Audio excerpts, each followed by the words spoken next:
Hello, Rockboard members. Today's video is on capital improvement plans. To best understand this subject, I highly recommend you watch the last video I made on your ROC's infrastructure and how it relates to your co-op's finances. I'll put the link in the description below. There's a key distinction in that video that we'll be building off of in this one, and that is the difference between regular infrastructure maintenance and upkeep on the one hand and capital improvement expenses on the other. In short, your infrastructure upkeep is your ongoing daily, weekly, monthly work that must be paid for to maintain your infrastructure. It is paid out of your operating account and is budgeted for in your annual budget passed by the members. Capital improvement expenses are larger upgrades to your infrastructure that tend to be big ticket items, and as a result, they take many years to save up for. However, they tend to last many years, if not decades, so they're worth the investment. Because capital improvements are big ticket items, they're paid for out of a special savings account called your replacement reserves that your lender administers. Also, because these big projects take many years to save up for, there's a special 10-year budget that your members must approve and amend from time to time to plan over the long term. And this is called the capital improvement plan. Let's dive right in and take a look at a capital improvement plan for Small Town Co-op. Fortunately, Small Town Co-op only has two capital improvements that I would like to carry out: replacing a community leach field for $175,000 and installing a playground for $25,000. Here's a look at the capital improvement plan before we try to factor in these expenses. You'll see there's a column here for each year from the current year 2020 going through 2029.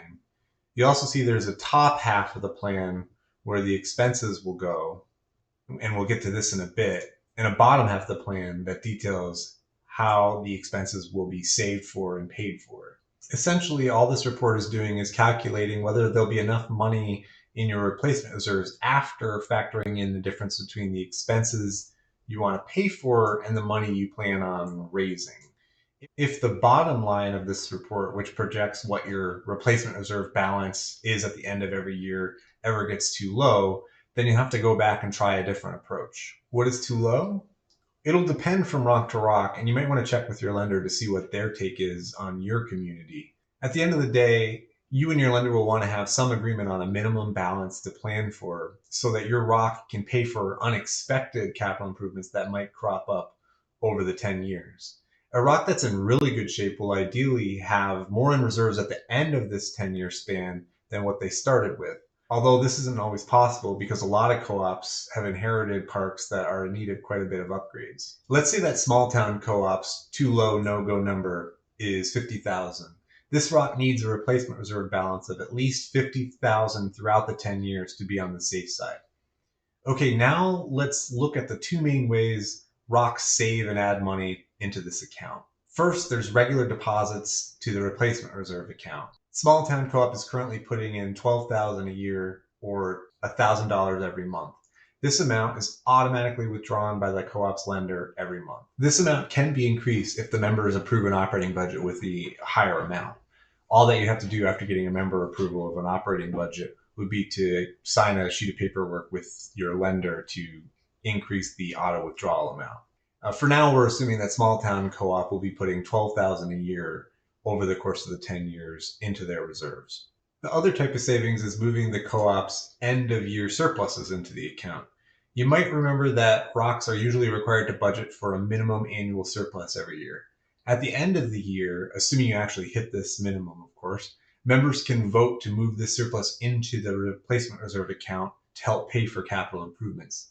In this example, we are being optimistic and assuming that small town co-ops members are big savers and agreed to put 12,000 of their annual surpluses into reserves for the next 3 years. Okay, now we can have a better handle on how this savings side of the capital improvement plan works. Assuming that small town co-op started with a reserve balance of $100,000 in the beginning of 2020, and then factoring in these savings amounts we've outlined, small town co-op could save a total of $256,000 in reserves at the end of 10 years if there were no capital improvement expenses to pay for.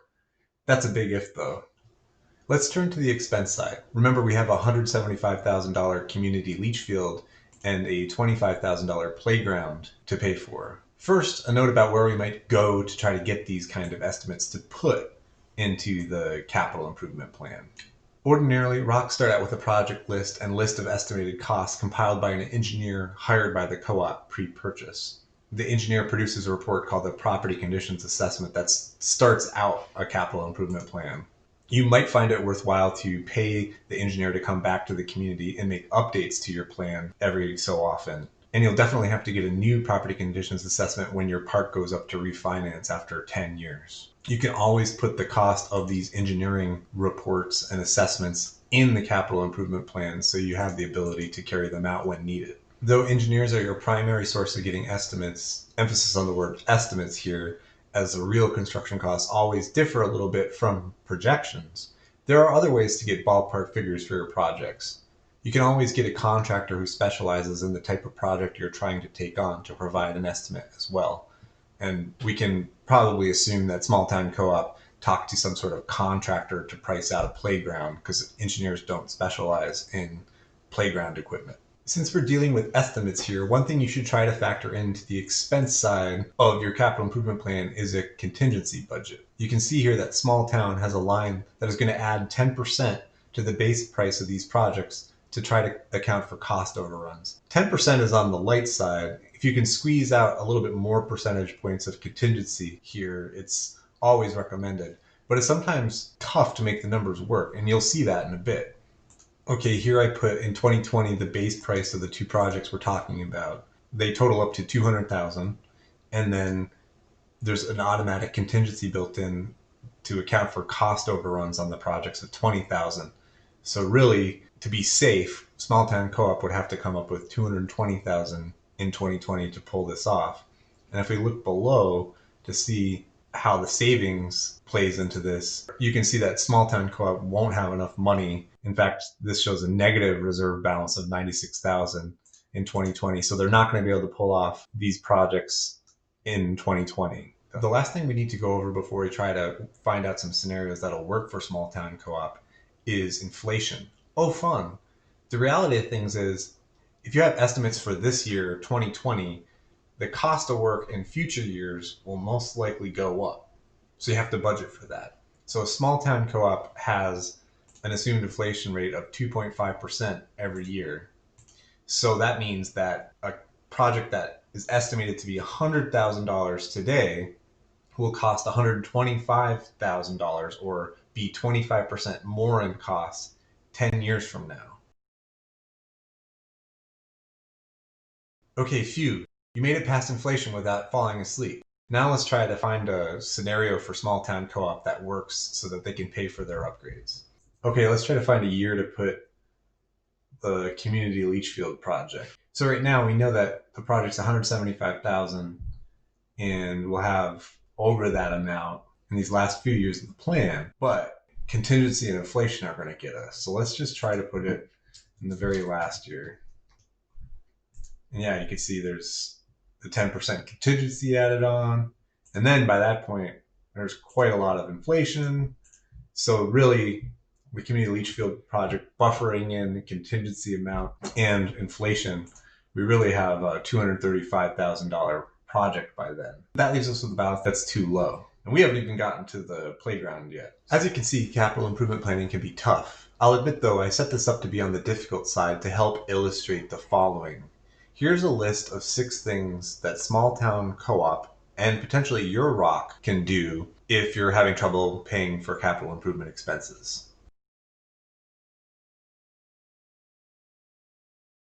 First, have your members pass an annual budget that increases the monthly reserve contributions. This will most likely require a bit of a rent increase because reserve payments come from everyone's lot rents at the end of the day. There is a way to increase reserve contributions without necessarily raising rent. If you ever find savings in your annual operating budget, consider increasing your reserve contribution by the amount you just saved. This is a way to say that's more revenue neutral. In other words, in a way that doesn't require a rent increase. For example, say Small Town Co-op originally had a $10,000 legal budget, but is able to lower this to $4,000 a year now that good systems are in place. Small Town can reallocate the $6,000 it just saved into an increased annual reserve payment to try to pull off its capital improvements. Let's see how this affects their capital improvement plan. Okay, you might remember that we started out with $12,000 a year in replacement reserve deposits, but we just took savings of $6,000 a year and added on to that. So now this budget assumes $18,000 a year in reserve deposits. And I tried to put the $175,000 leach field figure in, and now it can happen in 2027 and keep the balance above 50,000. So just that little change can get us a project done a couple of years faster. Another thing that small town co-op can do if they want to try to get some work done faster is ask their members to pledge some more of their future surpluses toward their replacement reserves. It doesn't have to be all of their minimum required surpluses. Sometimes it might be easier to get members to agree on just even some. Even a small amount makes a big difference. Here we'll be optimistic and assume that small town co-ops members agreed to pledge 3 additional years of surpluses amounting to $12,000 a year. Now keep in mind that planning on surpluses is a little less solid than the other approach of increasing reserve contributions, because those are withdrawn automatically every month. With surpluses, you may have a year where you don't have one, and then you'll have to update your capital improvement plan to adjust to the lower rate of savings.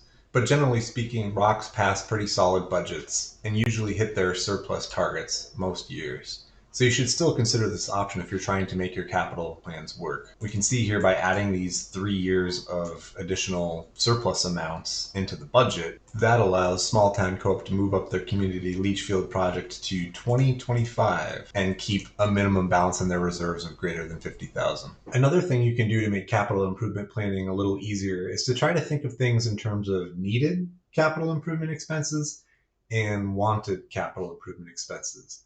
If you're having a hard time making the numbers work, maybe you just wait on some of the wanted items and just focus your efforts and your resources on getting the needed items accomplished.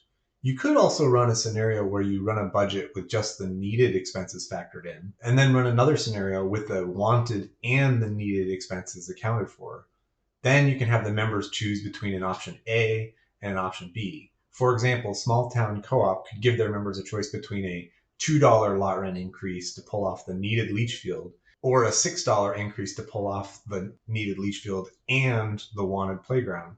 This would allow the members to decide whether the want is worth the extra charge. If none of those 4 strategies work and you have more capital improvement expenses than you can reasonably save up for on your own, talk to your technical assistance provider about whether you're eligible for a loan. A loan can help you carry out big projects faster than you can save for. If your ROC qualifies, you'd be able to get the loan added into your reserve account after approval, and then you'd have up to 30 years to pay it back. This will most likely require a rent increase, since you'd have to factor in paying back the loan in installments of principal and interest, but it'd be potentially less of a lot rent increase than if you try to save for a project internally. Lastly, talk to your technical assistance provider about grants to carry out certain projects. Now, grants aren't nearly as easy to get as this guy who used to be on TV says they are. There's usually a lot of competition for them, there are a lot of work to apply for, and can take many years to line up. But there are some times when they're essential for upgrading park infrastructure. As I hope you can see in this video, capital improvement planning can be tough. And the reality is that communities with very large capital needs, we're talking 500,000 into $1 million plus, really need grants to make the numbers work. Okay, that's going to do it. I hope you learned something. Thanks for watching. Until the next video, rock on.